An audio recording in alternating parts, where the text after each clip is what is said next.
Mr. Chairman, quite terrifyingly honourable adjudicators, members of the audience, ladies and gentlemen of the College's Historical Society.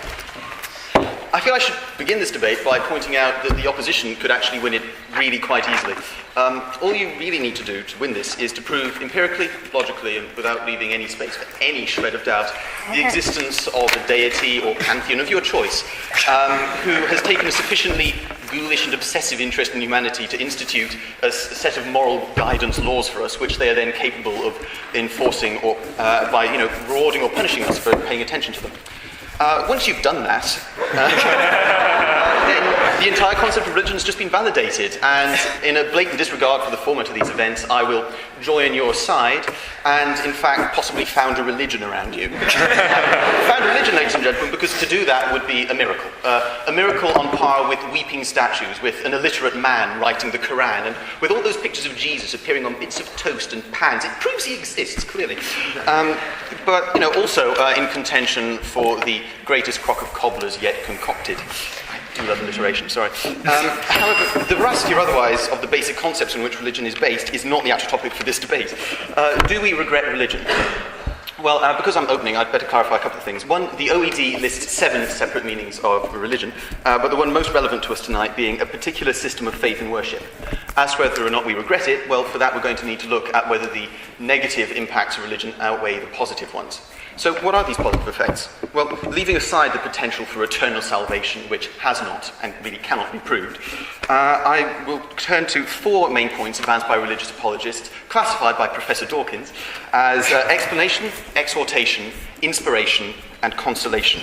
I won't spend that much time refuting explanation, the ability to explain the world around us, because the days in which religion could aspire to have the best attempt at that are thankfully long gone.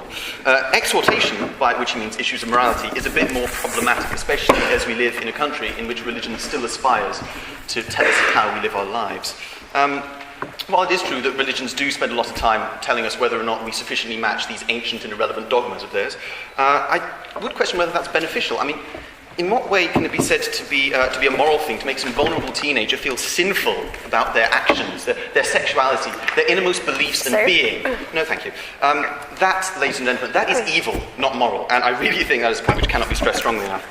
There are other issues involving religion and morality. For instance, religion is sometimes touted as the ultimate source of all morality, thereby suggesting that the religious texts on which they're based are the epitome of all moral deeds. This is palpably not the case, and the fact that we're able to independently assess their morality and to perceive that the mass murder, the stonings, the rapes, the incests, the sacrifice and other vile actions thoroughly endorsed by these books are a bad thing, shows that morality is in fact extrinsic to religion. We're able to assess religion by a moral scale which we don't derive from it. How does that work?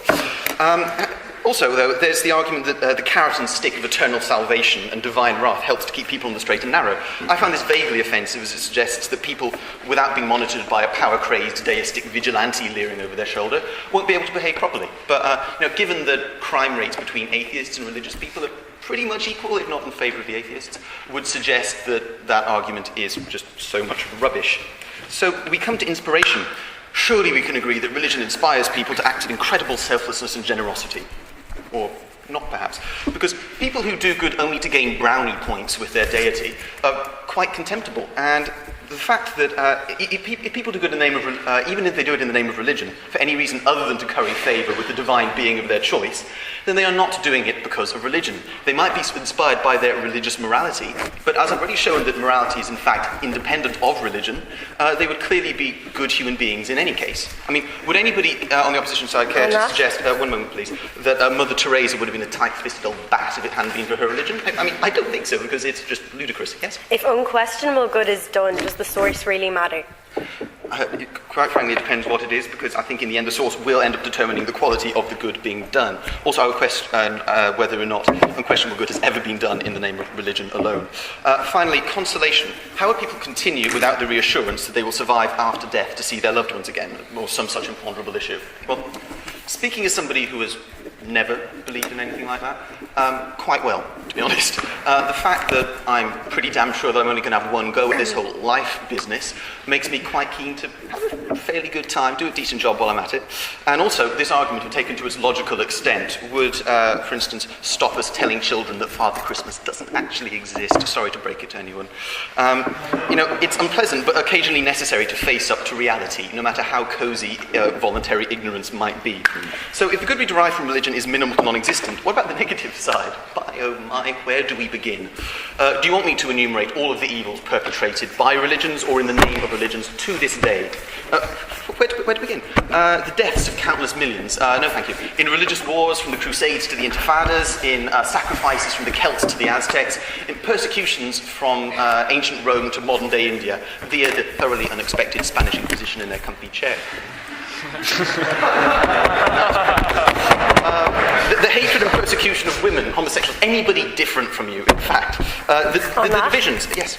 Do you not think that society dictates religion and how society interprets religion? Like, isn't society at fault rather than religion? Well, if you had a debate on gay marriage, then you'll remember that a couple of the speakers, in fact, one speaker in particular, spent almost his entire argument against gay marriage, quoting the Bible. Clearly, religion does have an impact on these things. Then the divisions, either exacerbating already existing ones, such as in the Balkans, or creating new ones, such as in post-imperial India. The abuses by the clergy, whether it's of power since time immemorial or of a child a few years ago. The fact that every step of progress by humanity has been taken in opposition of religion. Whether it be the translation of religious texts into the vernacular, for which people were burned at the stake, ladies and gentlemen. The theories of evolution and heliocentrism. Even the destruction of totalitarian monarchy and fascism, both political ideologies thoroughly supported by the prevalent religious ideologies in their countries. So, sadly, I don't have enough time to do justice to all of the atrocities of religion. But I will draw my comments to a close by asking you whether you think that these are justified by the existence of the occasional Bishop Romero or St. Francis of Assisi, people who would doubtless have been good human beings, regardless of whatever outdated dogma they happened to believe in. Of course not. Don't let the opposition even dare say otherwise. Religion is not concerned with building a new Jerusalem or anything to do with human betterment. Religion is a primal response to our fear of thunderstorms, of the dark, and of death, ladies and gentlemen. It makes us pray for a better future rather than doing anything to actually achieve it.